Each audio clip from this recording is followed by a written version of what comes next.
ces temps oubliés du monde, dans les 3 grandes cités de Zion, survivait une vieille légende sur les âmes sœurs, celle d'êtres flamboyants au merveilleux pouvoir, unis en un seul et même corps de lumière, les Myriandes.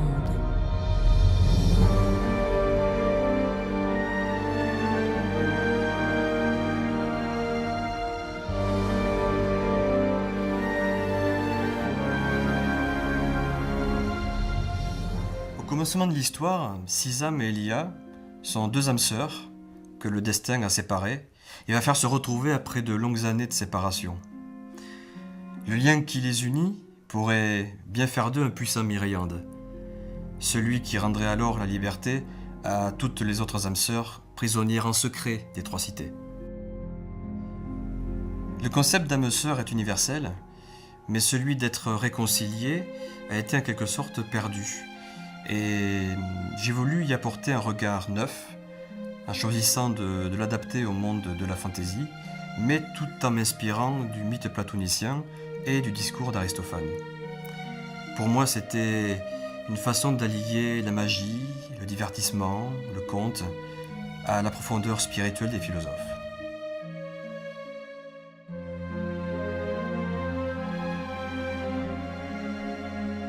Myriande, ce n'est pas qu'une histoire de concept, c'est aussi tout le développement d'un autre monde, un monde parallèle, mais qui est assez proche d'une époque antique, dans les tendances gréco-romaines, et donc tout ce qui va avec, c'est-à-dire les décors et les costumes. Lorsque Guillaume m'a demandé de créer les Myriandes visuellement, la difficulté était justement de rendre leur tenue vestimentaire, sachant qu'ils n'avaient pas de vêtements proprement dit. C'est leur peau en fait qui les habille. Et le souci était justement de rendre cet aspect. Et ce qui allait le mieux en fait visuellement et qui les embellissait, c'était des tatouages.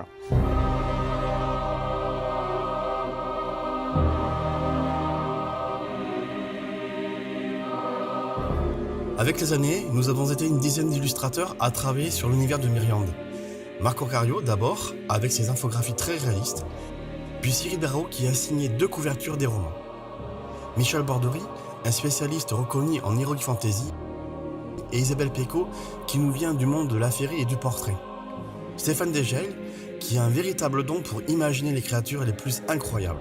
Fred Spirine, un grand artiste du croquis fantastique, et Guillaume, l'auteur de la saga qui a créé les premières illustrations de personnages. Pour véhiculer vraiment cette histoire, il n'y avait rien de mieux que le cinéma, parce qu'il y avait tout un univers visuel très fort, un univers musical aussi, que d'ailleurs Christophe Houssin a sublimé.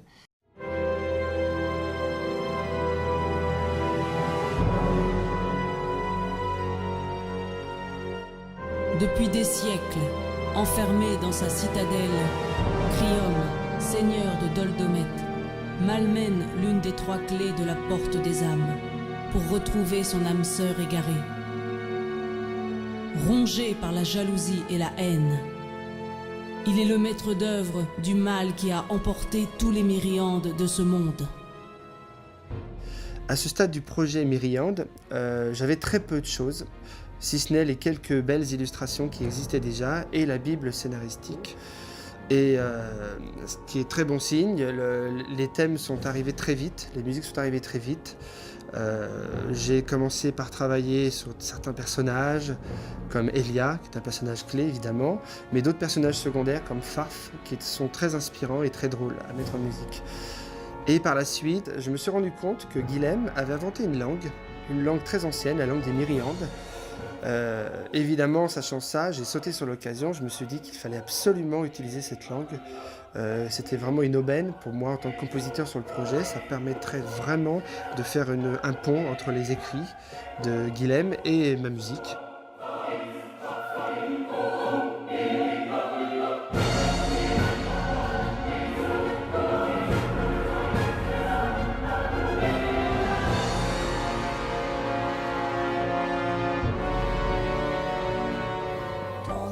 Si pondez-vous de je joue sur l'eau d'autres terres, dis-moi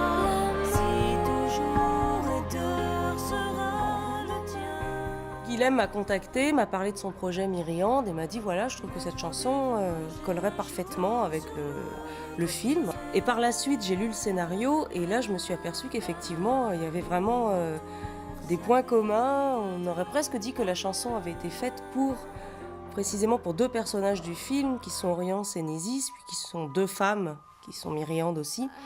Et ça, c'était vraiment adapté, ça correspondait. Le fait que ce soit 2 femmes aussi qui sont séparées dans leur vie et qui sont à côté âmes sœurs et qui fusionnent. Bref, ça tombait pile poil, quoi. Sisam et Elia vont être pourchassés par le capitaine de la cité d'Obstacle, Émeraude, qui obéit au gouverneur de la cité, à la personne de sa mère, Aiguemandre. Il a une destinée assez incroyable. Il est attaché à sa cité, donc à ses 3 cités, parce qu'il en a la garde, la protection. Sa mission, c'est de protéger cette cité. Elia, c'est quelqu'un d'extrêmement déterminé, extrêmement sensibilisé par ce qui la rallie à Sisam. Plus on va avancer avec lui, plus on va s'apercevoir, et plus lui-même va s'apercevoir qu'il a des choses cachées au fond de lui. Et donc elle est constamment en train de chercher des réponses. Et elle profite d'une occasion de réunion pour essayer de trouver ses réponses. Donc elle a un petit brin de folie, contrairement à Sisam qui, je pense, a plus peur de la théorie des Myriandes. Il a 3 cités à défendre. Et au fur et à mesure, elle va s'apercevoir qu'il y a d'autres choses à défendre dans la vie qui ont les mêmes valeurs que les engagements qu'il a pris. Il y a pas mal de scènes qui m'ont interpellée, notamment pour un film aussi dramatique que celui-là, des scènes d'humour, avec certains personnages comme celui de Rose et Farf. Et j'ai tendance à préférer le combat final avec la scène qu'on attend depuis le début, c'est-à-dire la réunion des 2 âmes sœurs qui forment le Myriande.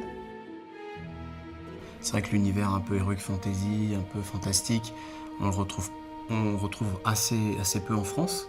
Et donc c'est un challenge. Moi je pense qu'on a ici un peu notre Tolkien à nous. Waouh. Si, c'est un référent. Non, on parle de référence.